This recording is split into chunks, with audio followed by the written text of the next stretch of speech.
All right, everybody, back again. This today, joined by number 3 ranked featherweight Bellator contender Mads Burnell. Mads, appreciate your time, man. Good morning to you. I know it's still early. I know you're a bit of a late riser. But, good morning, guys. Appreciate you, man. Mate, we'll get straight into it. We recently spoke to ONE FC featherweight champion Tan Lee about cross-promotional fights and cross-promotional championship fights. As someone who's fought, at featherweight in both in the UFC and Bellator, is that something that would interest you, and is that something that you would be in support for? I haven't really thought that much about it, but I mean, like, why not? Like in soccer, I don't know how much you watch soccer, but like they have like all the different European leagues, and then when the European seasons is done, then they have the Champions League, where the champions from all the different like European leagues, they play together to find like the ultimate kind of champion. So yeah, it'd be cool. Yeah, for sure. Mads, something of note that I picked up watching your last fight is not only were you able to maintain an incredibly high pace across the 5 rounds, but you stayed very technically sound, especially in the later portions of the fight. How early on in your martial arts journey did you realize the importance of cardio, not just so that you could go into the later rounds, but that you could also stay technically sound when you are in those 4th and 5th rounds? So I already knew, like, when I started martial arts, that cardio was king, because like my dad and granddad also did like wrestling. So I already knew that cardio was king. But actually my perception of cardio have changed throughout my martial arts career, because like I see so many guys that are doing all this strength and conditioning work and like training cardio all the time, but they don't know how to relax under fire. They don't know how to relax when they're in there.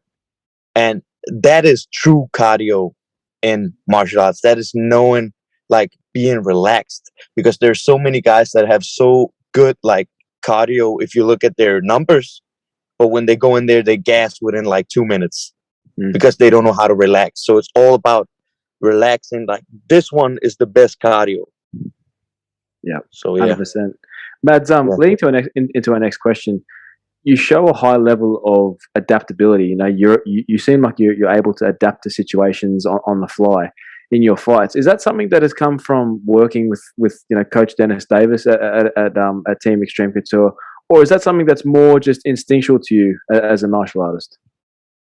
I think it's like a little bit of both. I think it's instinctual, but I think Dennis also enhances it a lot in me. Like, I feel like when I'm training with Dennis, sometimes, like when Dennis is coaching me, sometimes it's like he tells me that when he's like cornering me, it's like he barely gets to say it before I already have done what he's about to say. Yeah. So that is really cool to hear from your coach. We're always on the same, like we have the same like goals and same way to get to our goals. Like it's also funny, usually when I get a new fight, I ask him like, so how do you think we should fight this guy? And we are almost always like 100. We almost agree 100% how to fight a dude. So that's pretty cool too. Dennis is a great coach. Yeah. Yeah, for sure. And that was something I was going to touch on, is that one of our earlier interviews was with Dennis Davis. And one thing that we saw from that was the immense support and appreciation that there was for Dennis in the martial arts community. How influential has he been, both on your career and on a personal level?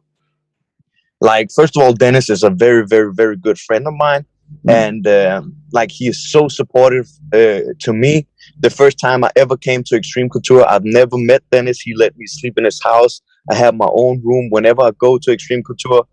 I still, to this day, whenever I have camps, I live with him and his family. And like, yeah, great coach, great friend. Like, he really has my back. So both like on the personal level, but also in my MMA career, like, if I wouldn't have met Dennis, there's a big probability that I would probably not have been where I am today, because he's been helping me so much. And yeah, giving me the opportunity to live with him and train at XC and like meet all the guys around XC and all that stuff. So yeah, I hope that answers the question. So. Yeah.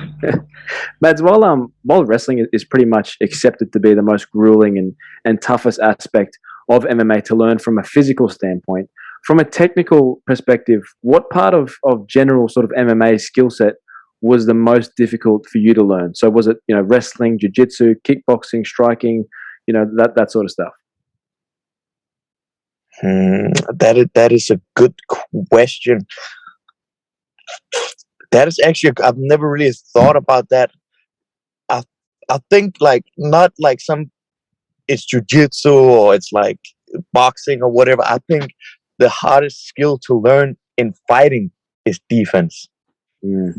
I see a lot of pretty much the majority of fighters, whether it's boxing or kickboxing or MMA, most of them actually their defense sucks. Like it's only like either they're all the way in or they're all the way out. Like it's not like that. You don't see anybody standing in the pocket like rolling and blocking and like doing all kinds of stuff. Either they just jab and move, jab and move, and their defense is pretty simple. So I think it would be like defense is probably the hardest skill to learn. Yeah, for sure. And it sounds kind of counterintuitive, but like I think that a hard skill to learn and one of the first skills you need to learn in order to be relaxed is how to get hit. You don't want to get hit, but you need to learn how to get hit. Yeah, for sure.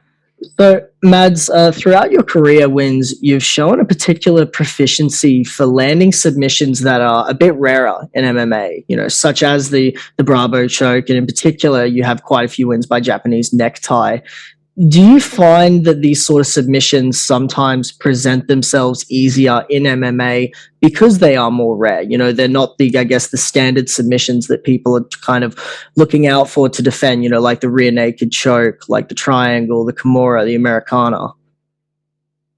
Yeah, that is probably true. But also like a lot of the head and arm chokes and stuff like that, people actually do the right thing to get out from bottom, but then they go right into a hidden arm choke and some like a Dars, Anaconda, a Japanese or whatever. So yeah, they are pretty easy to get in that regard. But yeah, Mads, the question again.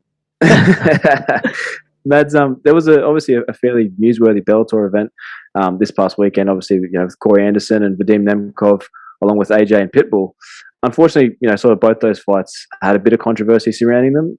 I was wondering if you had the opportunity to watch any of those fights, and if so, what did you think of the outcomes? I just watched 3 rounds of the AJ and Pitbull fight, and I didn't watch any of the Nemkov. I didn't watch anything else on that fight card actually. So, but I think like the first 3 rounds I watched of the AJ and Pitbull fight, it was pretty much like a shadow boxing round. They wasn't really doing that much. They had a lot of respect for each other. So, yeah. Well, that kind of leads into our next question, which is when you look at both AJ McKee and Patricio's potential future opponents, where are some areas in those fights that you think you could take advantage?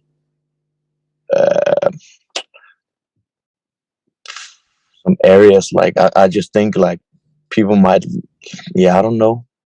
Like I just think I'm an all-round better mixed martial artist. So. That's last one from me. I want to ask you, like, obviously you fought against Adam coming up to a month and a half ago now. When are you looking to get back into the cage, and when's the next fight going to come? And who is there anyone in mind that sort of interests you at the moment? I think maybe I was thinking to myself, Aaron Pico would be a good fight, but what are your thoughts? I really want to fight Pedro Carvalho because he's been talking smack even before the Adam Borix fight. And I'm looking to get back in as soon as possible. But my knee, I have a fucking titty on my knee. My knee is swollen. Like there's no pain, but like my knee is full of water, and I'm about to get that drained. Like, it's so weird. I have no pain in my knee, but it's like seriously, I have a silicone titty on my knee. I saw it on your story. I saw it on your Instagram story. It's full of fluid. Huh? Yeah. So that's super weird. But like, I really want to fight Pedro Carvalho because he talked smack back in November and he called me out. So I want to fight him or a dude I've been looking kind of even before was in Bellator, Henry Corrales or Daniel Weichel. Mm-hmm. Awesome. Well, that'd all be great fights, and we'd all be very lucky to see them. Mads, look, man, that's enough from us today. We want to thank you just for giving us some time today. I know it's early. I know it's not early, but early for you. I mean, No, you know, it's cool. It's cool. we appreciate you giving us time, man, and we'd love to chat to you again before your next fight. Of course, man. Thanks for having me, guys. Thank you, Mads. Thanks, Appreciate it, man. brother.